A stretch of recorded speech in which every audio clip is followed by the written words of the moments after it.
Alright, welcome back everyone. This is Shadow Drake. So let's kind of get started from the very beginning. What do you need and what's a good world to begin start with Rocketry? Now,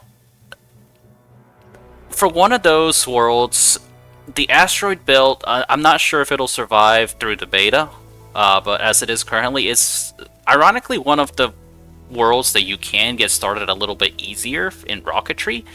And I'm only saying this because when you first start, this this start condition already gives you liquid oxygen, liquid volatiles for a pumped liquid engine, and it also gives you the rocket supplies, that comes with the launch mount, the computer, the control board, some towers, links, and fuselage, plus the printer kit.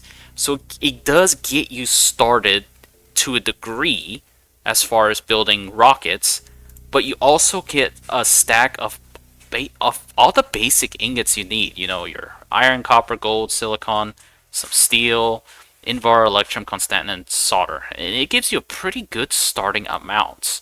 Now, the only caveat to this is that the space start, it doesn't really work very well, and for most of the times you just start in space with literally nothing to mine around you. So on one end, it's a good start because the very first thing you have to do is quite literally make a shelter and rockets to get stuff. But on the other hand, it's pretty much almost 100% rocketry until you can get a trade pad and can actually do literally anything else. That's about all I can say. If you want to get kind of started in rocketry, that is the space star is has literally zero distractions and has enough fuel for your first rocket. But now, understandably, that may not be very fun. So then, as far as survival worlds go, all the moon worlds are really good starts. So that means Moon, Europa, and Mimas. They're all good places to get started in rocketry, and the only reason I say that is because the moon worlds have the smallest gravity. And this comes into play later, or it comes into huge play when it comes to the part where you're launching a rocket and bringing stuff back. That low gravity makes it easier for you to not overbuild your rocket and not underfuel it or anything like that. It just makes it significantly easier. Um, Mars is actually kind of the middle of the road difficult because while Mars is not the highest gravity, it's still midway as far as gravity that the rocket has to deal with. And so because of that, it's kind of like a good entry to where you actually need to be more diligent about how you build your rocket and pack everything in a tighter box. And Vulcan and Venus are just extreme. They have the max gravity, which is negative 5.5 meters per second squared. I know that technically the gravity can be, real life gravity is greater than that, but the devs had capped out the gravity to 5.5 meters per second squared because otherwise it's going to be almost impossible to send out a pumped liquid engine or pumped gas engine rocket into space. So those have been purposely toned down so that it is possible to still send a rocket. Now, Moon, Mars, Europa, and Mimas are easier to get started in rocketry because you have volatile and oxide ices that you can mine, grind, separate, and combine to make your fuel mixes. Vulcan and Venus are more difficult because you have to source your own oxygen either by traders or plants, and the same applies with volatiles. Well, Vulcan has volatiles in the atmosphere, but still, you have to supply that, and you also have to deal with max gravity, and you also have to deal with the intense heat. So, Moon, Mars, Europa, Mimas, good places to get started in rocketry. And like I said, as soon as you can build all your basic alloys, you can actually get started in rocketry. So that kind of goes over which worlds you can get started in. So let's go to one of my saves where I just build a launch pad and I can go over a bit more of the basics. So I'll meet you there. Alright, so this is going to be my Mars rocket test world. So as far as printers are concerned, technically you don't even need tier 2 of any of the printers. At most you just need the rocket printer. Now, the rocket manufacturing There we go. The rocket manufacturing can be created in the ultra late tier 1, and as you can see, it just needs some basic iron, gold, and copper. So this is something that you can build, but you're not going to really make great use of it until you can get your first set of alloys in. And so the rocket manufacturing is going to print out the basic stuff like the fuselages, the data links, avionics, celestial tracker, all of that fun stuff. And it already looks like it is a nifty tier 2 package. And so as you can tell, it doesn't have quite a huge list of stuff, but most of these items require alloys. As you can see, the drill heads require steel. If you want to get higher, you start to see Invar, Electrum, Constantin, all of that fun stuff. Stuff like the Axis Bridge, might just need basic, the basic ingots plus steel. But then you get things that are necessary like the avionics kit that needs Electrum and solder. And then other things are like the engines themselves. The higher the tier the engine, the more you need. And actually, the pressure-fed liquid engine so far is the only thing that needs super alloys. So as you can tell, you just need basic ingots and alloys to really truly get started into the rocketry, and you would need quite a bit of resources for that. Beyond that, since you have to build the entire internals of the rockets, you will also need your electronics printer for cables, cable coils, any types of analyzers, IC10s, whatever. And the pipe bender, of course, for insulated piping or piping in general, pumps, more analyzers and stuff. So you will need basically the 4 sets of printers. And again, once you can produce the basic alloys, you can get started in rocketry. But of course, you still need the fuel, so you also have to have your base situated in such a way that you can make your own fuel mixes. And I will go over that in a later tutorial, how to kind of do that a bit better. So let's go to getting started on building your rockets. Alright, so this is going to be my rocket test lab, and as you can see, I have other rockets kind of a work in progress as I go over them. But now, in short, you do need some frames because the very first thing that you will need is a launch mount. And so the launch mount, as you can see, is kind of like you kind of have like a little frame segment underneath, and it's kind of got like a cross section that'll help you with placement.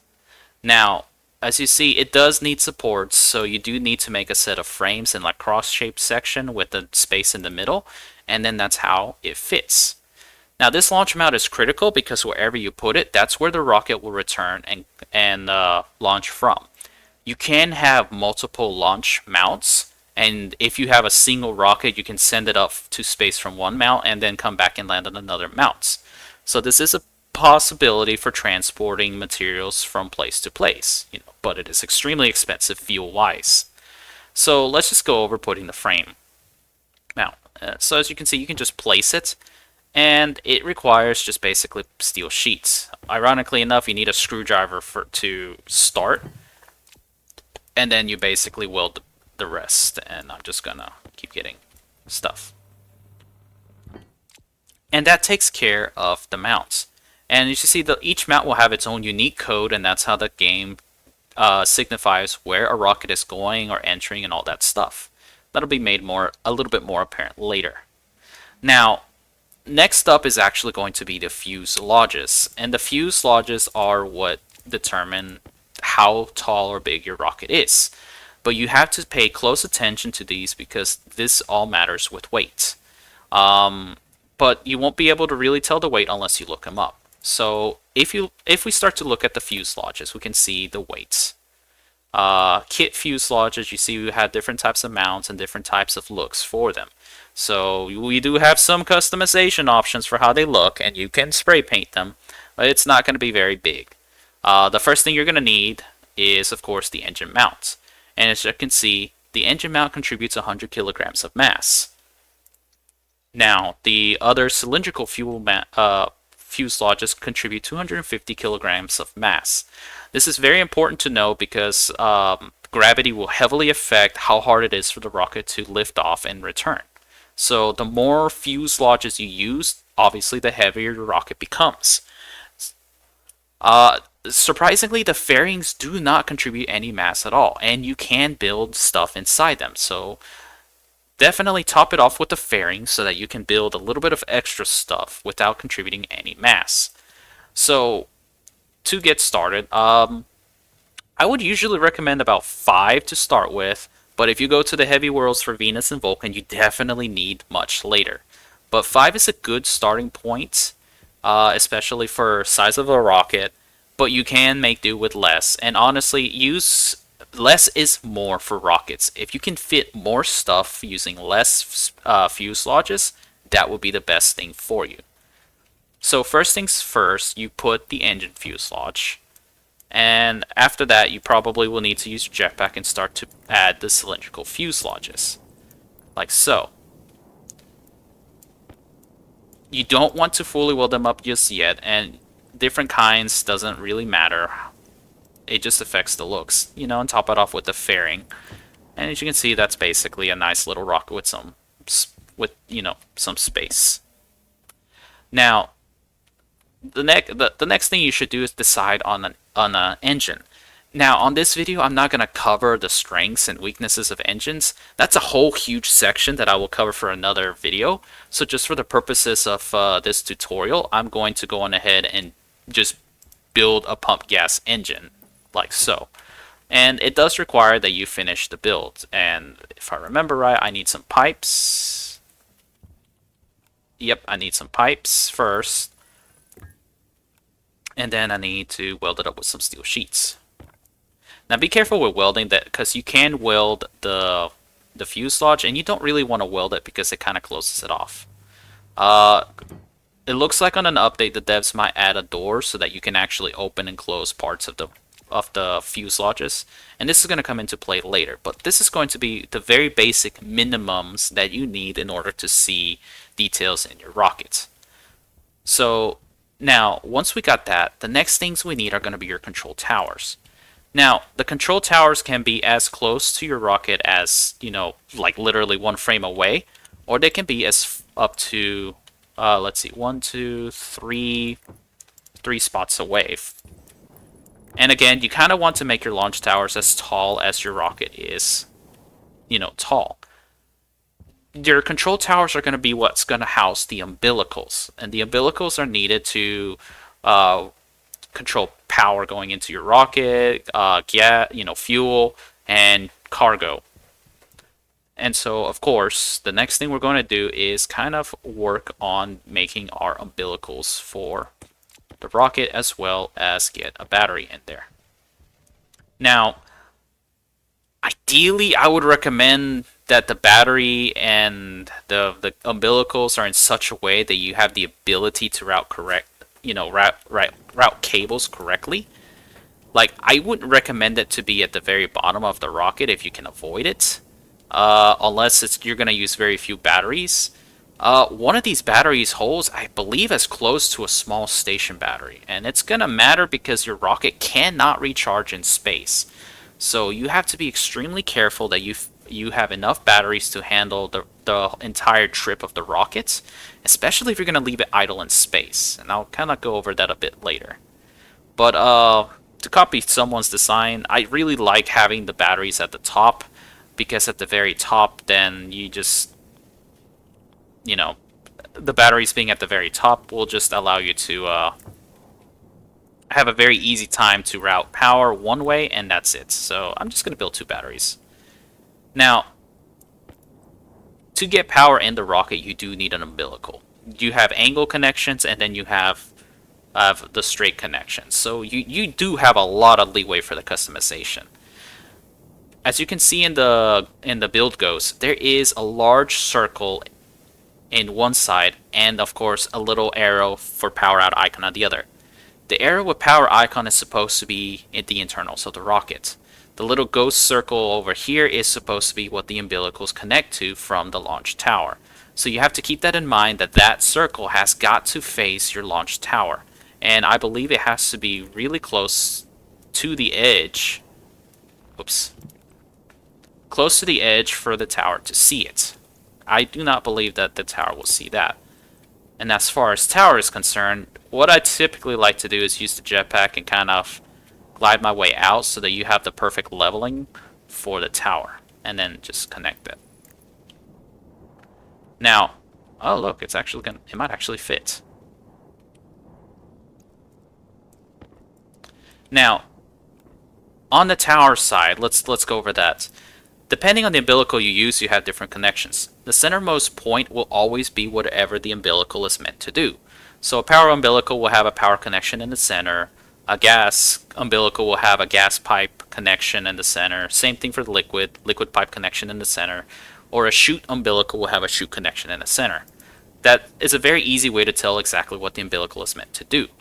So what I'm going to do is connect the heavy cable here, and the right side connection is actually how you get power and data to operate the umbilical itself. So you are able to operate it remotely, and so typically what I like to do is just line the umbilicals with heavy cables, because those rocket batteries actually can use up quite a bit of power for charging. I believe it's 5 kilowatts of charging power. You do not need to put a transformer to limit them. They won't just straight up short out your power.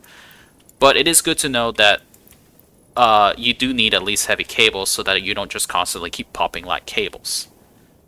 You do need to turn it on, and if the umbilical can extend correctly, you can press the button to extend it, and you will see that the umbilical goes out to extend.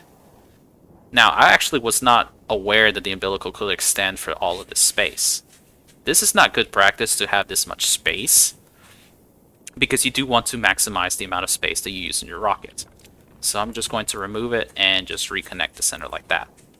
Oh, another thing. When you first build your umbilical, it's going to be on the center line. So as you saw that it went to the right side for the connection. And that's because if you have a proper umbilical alignment, it will move the umbilical to match where it is. So as you can see, when I put it on the right side of the rocket, the umbilical moves to the right. That at least lets you know that you will have a proper connection with the umbilical. And once again, I accidentally put it in the wrong spot. Now, as far as power goes, batteries have an in and an out, so it's pretty simple. Heavy cables for the outs, and then you don't have to use heavy cables on the in, but you don't really have to use heavy cables on the outs. You could, most of the equipment in the Rocketry should not use more than 5 kilowatts unless for some reason you're running a lot of turbo volume pumps or a lot of miner heads with high speed yield heads that massively increase the power. So I'm going to go on ahead and extend this power umbilical, and it's going to begin charging these batteries. So that kind of goes over the umbilical side of things. You do the same thing with gas, liquid, and chutes. So if that umbilical can extend, then you at least built it in the proper location so that you know that you have some level of control for the rockets. The other things that you need to absolutely make sure you can control the rocket will be the avionics kit and a data link. Now, the avionics kit will basically house all the important data of the rocket, such as where it is, how it, its destination, what it's planning to do and stuff. And it doesn't really matter how you orient the avionics kit, you just gotta make sure that it is in your rocket somewhere. So once again, your part of the rocket Tetris is finding a good spot for it. Now, just for the sake of this tutorial, I'm just going to stick it in the middle of nowhere. And then the data link is the same thing. The data link allows you to see it down at your computer, and it does. Oh, and these no longer require that you build them up with electronic parts and cables. They're just literally straight up good. Now I am going to connect the cables for these so that we can actually take a look at our rocket. You are able to rename any logic devices in the rocket, so I'm just going to call this test rocket data link so I can see it easier, and test avionics, again, for easy. And so as far as things go, that's kind of what you need. I would recommend cabling up to the engine because you're going to want to test your engine. Now, on the ground control side of things, you will need to build a logic uplink, and it also comes from the data link kit. You just choose the logic uplink and then just build it up as normal. Once you have it fully built up, let me shut that off. Use the little knobs to find your rockets. To my knowledge, I believe you can have up to 8 rockets before the game just kind of doesn't handle it. And then just remember to turn it on once you use the screw to find your rockets. And then finally, with the computer with the rocket motherboard in it, you're finally able to turn it on, open the rocket interface, and find your rockets. Now this is a test rocket, so you can see you can have several rockets in here. But the test rocket I just finished building, I have status for my battery, my avionics is the only thing connected, and we can just see some more information in the rockets. I think I will go over this screen much in closer detail in a later video when I get to controlling your rocket and landing it. But just for the most part, if you can see your rocket here after you got started, you're pretty much doing good. You're good to go. So in a sense, you establish communications with your rocket. You got all the stuff that you need, and then finally comes with all the nitty-gritty details for how to build it. And like I said, this is a 3x3 space inside the fuselages. You have to really, you do have to kind of maximize the space if you are pressed in the weight department. Fuel does add weight, so do the miners. The miners add a lot of weight. And currently we see that the rocket's mass is 1350 kilograms. This is going to be huge because Mars has a gravitational pull of negative 3.7 meters per second. And when we do the math, I believe it's just 1350 times 3.7. That means that right now the weight, oh yeah, it says right there, duh. The weight of the rocket is 5 kilonewtons. So obviously, in order for the rocket to accelerate to space, I need to have an engine with thrust higher than 5 kilonewtons. But of course, when you add miners, you'll add more weight. Extra fuselages add more weight. And, adding fuel does add weight. All of that can play against you for your rocket. So, once again, this is why I recommend the Moon, Europa, and Mimas, because their gravity is as close to -1. So you have a lot of leeway for that.